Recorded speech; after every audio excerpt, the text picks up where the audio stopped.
Concerning that, though, there's a lot of emails going around. It gets rather terrible. A Newsweek poll shows that 12% of America believes that you're a Muslim, and 26% believe you were raised in a Muslim home.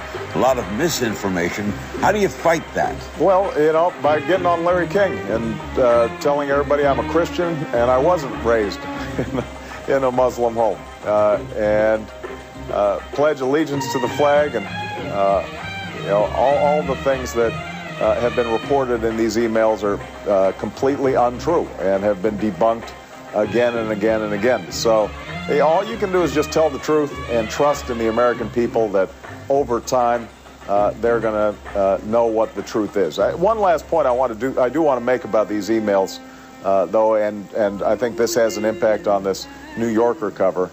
You know, this is actually an insult against Muslim Americans, something that we don't spend a lot of time talking about, and sometimes I've been derelict in pointing that out. You know, there are wonderful Muslim Americans all across the country who are doing wonderful things, and for this to be used as sort of an insult or to raise suspicions about me, I think is unfortunate, and it's not what America's all about.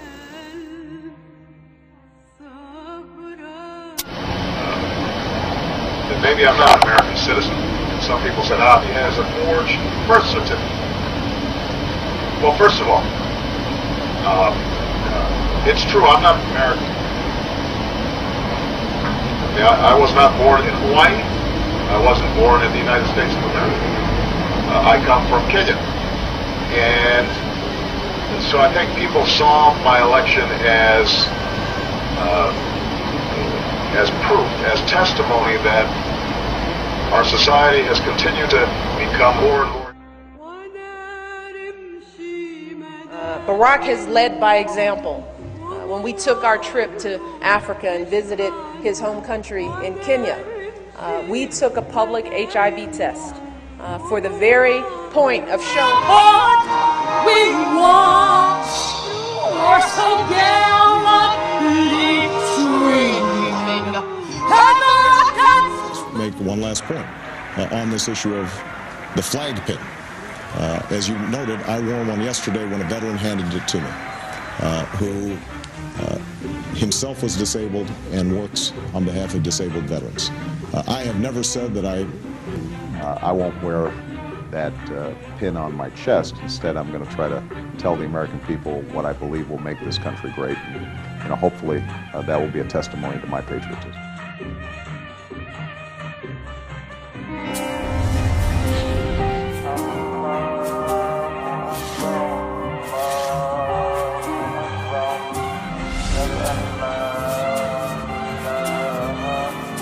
As a boy, I spent several years in Indonesia and heard the call of the azan at the break of dawn and at the fall of dusk.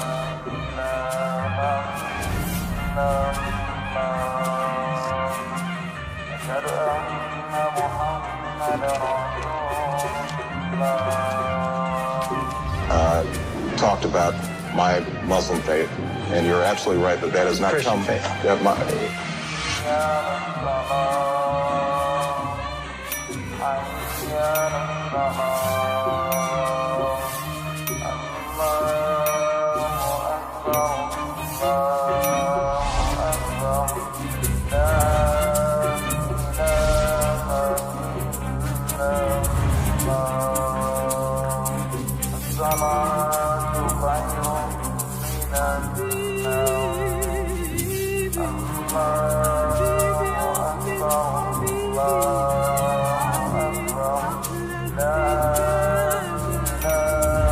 I have known Islam on 3 continents. Islam on 3 continents.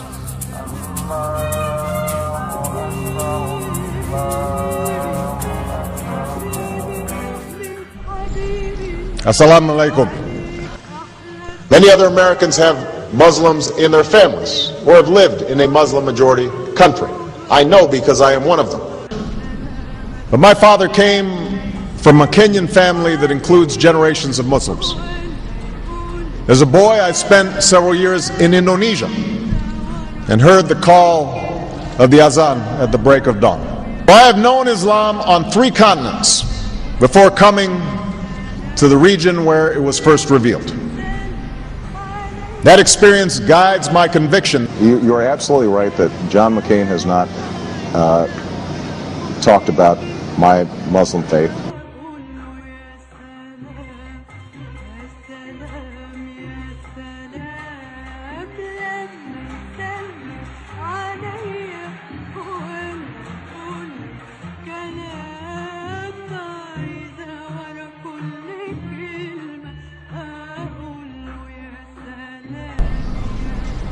As the Holy Quran tells us, the Holy Quran teaches that, the Holy Quran tells us, and the Holy Quran also says,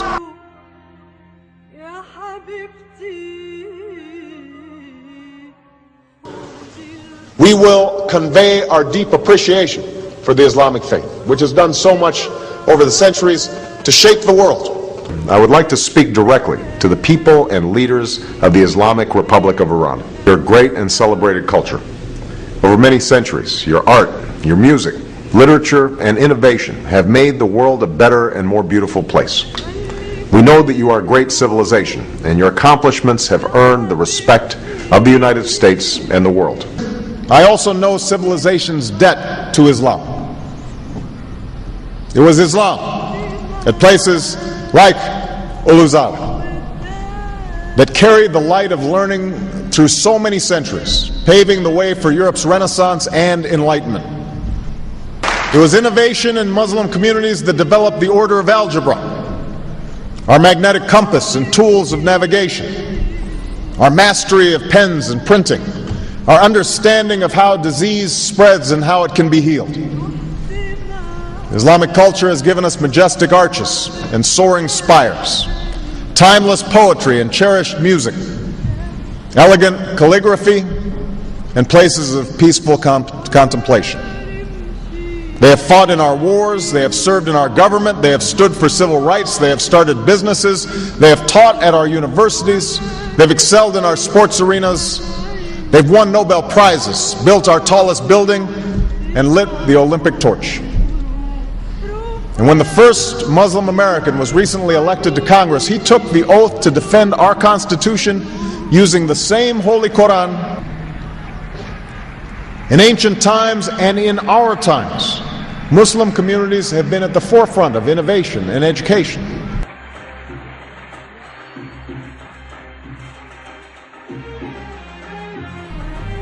Islam is not part of the problem in combating violent extremism. It is an important part of promoting peace. The enduring faith of over 1 billion people is so much bigger than the narrow hatred of a few. In the United States, rules on charitable giving have made it harder for Muslims to fulfill their religious obligation. That's why I'm committed to working with American Muslims to ensure that they can fulfill zakat. It is important for Western countries to avoid impeding Muslim citizens from practicing religion as they see fit. And I consider it part of my responsibility as President of the United States to fight against negative stereotypes of Islam wherever they appear.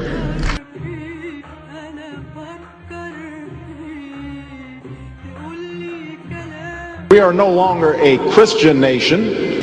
We do not consider ourselves a Christian nation. The United States has been enriched by Muslim Americans. Since our founding, American Muslims have enriched the United States. Islam has always been a part of America's story. There is a mosque in every state in our union, and over 1,200 mosques within our borders. You know, one of the points I want to make is that if you actually took the number of Muslims Americans, we'd be one of the largest Muslim countries in the world. Let there be no doubt, Islam is a part of America.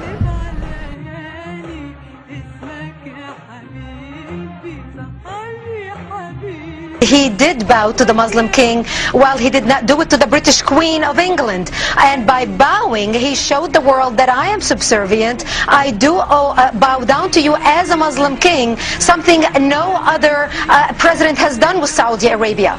The Saudi king is his peer. He is not his subordinate in order to bow for him, and this is exactly what Obama did. Usually it is out of respect that someone would nod his head when bowing to royalty, and the ladies will give curtsy. But Obama went beyond what is required as a head of state and bowed to the Saudi king, and that's unacceptable. It sent the wrong symbol. When you say it sends the wrong signal, what signal do you think it sends?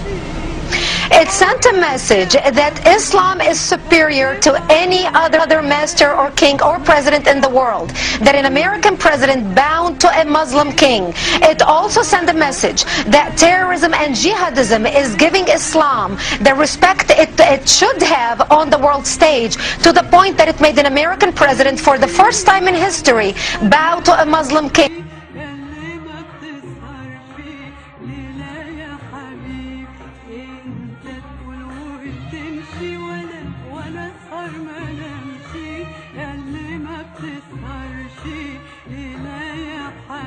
Presidential candidate Barack Obama is trying to change political fashion. He gave a speech in Iowa City today, and he wasn't wearing an American flag pin. Those pins have become synonymous with politicians since 9/11. Obama says he doesn't like how the pin has come to represent patriotism in America. I won't wear that pin on my chest. It's a little weird, Alan, that in the middle of the campaign the guy takes off the American flag that most people wear because they're proud of their country. Let me speak as clearly and as plainly as I can. America is not and never will be at war with Islam.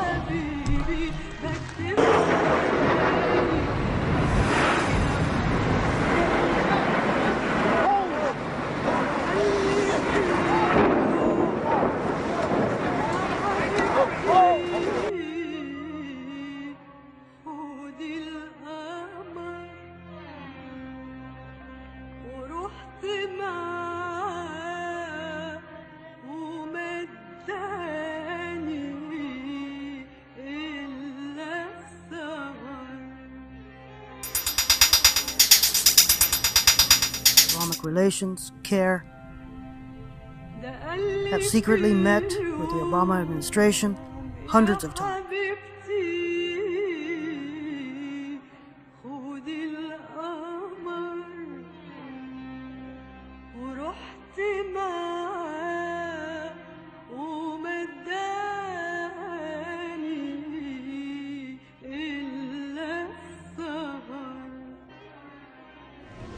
Thank you.